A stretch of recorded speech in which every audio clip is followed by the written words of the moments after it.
Perpu kekerasan seksual telah diteken Presiden Joko Widodo yang salah satunya mengatur hukuman kebiri kimia. Jaksa Agung Prasetyo meminta kepada dokter agar tidak perlu merasa bersalah saat melakukan eksekusi. Kekerasan seksual Indonesia membuatkan masyarakat antusias bersuara. Pagi Bang. Kasus kekerasan seksual. Namun tidak semua kalangan yang menilai hukum kebiri itu harus dilakukan. Pasalnya, hal tersebut melanggar hak asasi manusia. Ternyata mendapatkan dukungan dari Ketua MPR Republik Indonesia Joko Widodo, ternyata mendapatkan dukungan dari Ketua MPR Zulkifli Hasan.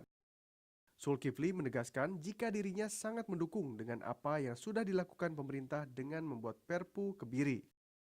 Perpu hukum kebiri tersebut lahir didasari makin maraknya kejahatan seksual yang terjadi belakangan ini dan lebih mengincar anak-anak. Bukan itu saja, Perpu Kebiri juga menambahkan pidana hukuman penjara hingga seumur hidup atau mati. Dari Jakarta, Kesa Panji memberitakan.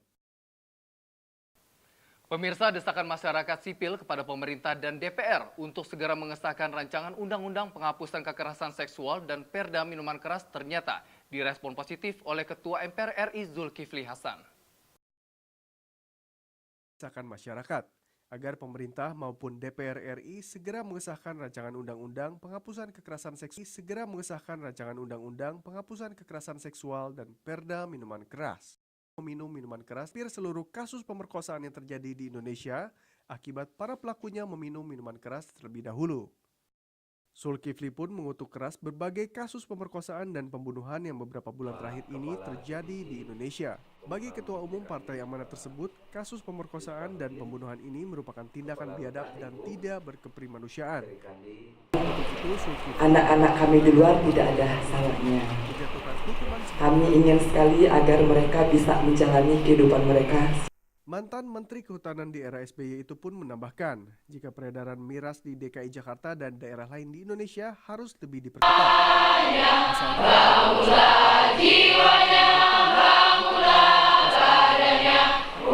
Pak Kepala Divisi Kumham DKI, Pak Yusbahrudin, Kepala Rutan, Ibu.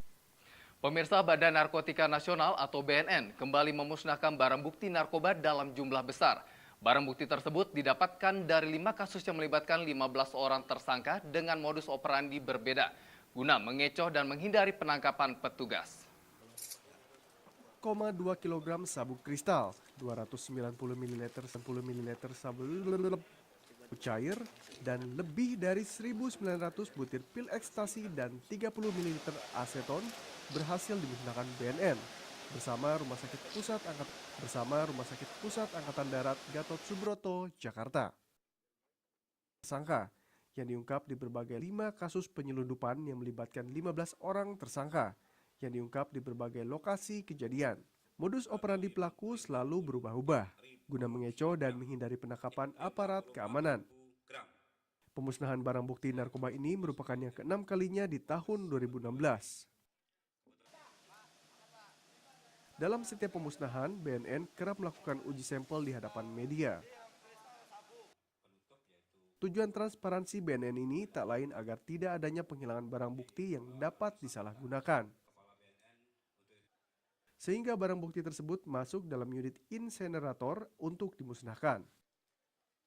Komjen Budi Waseso menambahkan jika pihaknya akan terus berupaya memberantas narkoba di dalam negeri dan menjalin kerjasama dengan RSPAD untuk tempat pemusnahan narkoba. Adapun ke-15 tersangka yang tertangkap ini akan segera diproses dengan ancaman maksimal hukuman mati atau minimal hukuman seumur hidup. Dari Jakarta, Muhammad Daud memberitakan. Pemirsa, banyak cara mensosialisasikan 4 pilar kebangsaan kepada publik. Salah satunya seperti yang dilakukan Ketua MPR RI Zulkifli Hasan di Jakarta. Selain mensosialisasikan 4 pilar tersebut, Zulkifli juga mengajak masyarakat untuk lebih mencintai bangsa dan negaranya. Kepada publik, salah satunya seperti yang dilakukan Ketua MPR RI, Zulkifli Hasan di Jakarta.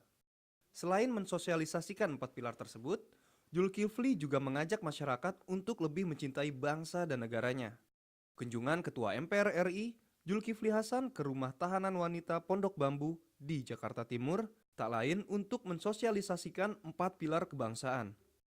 Ketua Umum Partai Amanat Nasional itu pun mengatakan, jika kegiatan ini memiliki tujuan sebagai media penyegaran bagi tubuh sumburnya nilai-nilai kebangsaan.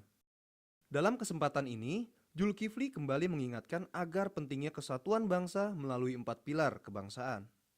Selain meninjau sel-sel penghuni rutan wanita, Pondok Bambu, Jakarta Timur, Ketua MPR RI yang didampingi Kepala Rutan Pondok Bambu, Ika, dan Kepala Kanwil, Dahlan Pasaribu.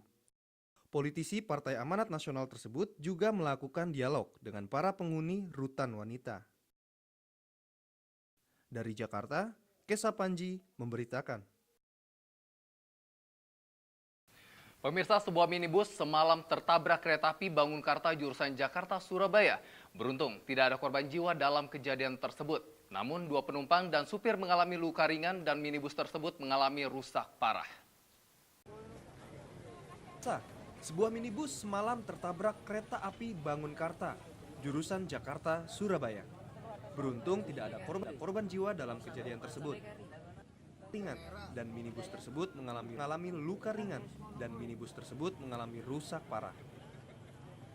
Jakarta melaju dari arah mobil Avanza yang dikemudikan Bayu Eko Purnomo, warga Jakarta, melaju dari arah Purwodadi menuju ke Solo.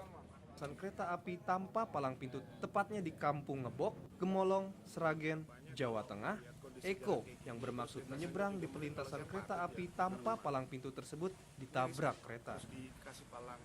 Tikungannya tajam, ditambah lokasinya yang gelap, menyebabkan mobil minibus mengalami kecelakaan. Beruntung, 3 penumpang hanya mengalami luka ringan, namun mobilnya mengalami rusak parah. Warga berharap kepada PT Perumka untuk memberi palang pintu dan penjaganya. Selain itu, lampu penerangan di lokasi perlintasan dibutuhkan agar para pengguna jalan dapat mengantisipasi kereta api saat melintas. Agar tidak mengganggu pengguna jalan lainnya, Satlantas Polres Sragen menderek bangkai mobil tersebut. Sementara, ketiga korban masih terlihat syok di lokasi kejadian karena mengalami trauma berat. Dari Sragen, Jawa Tengah, Auken Hui memberitakan. Pemirsa, jangan kemana-mana, setelah ini Info Pagi akan kembali untuk Anda.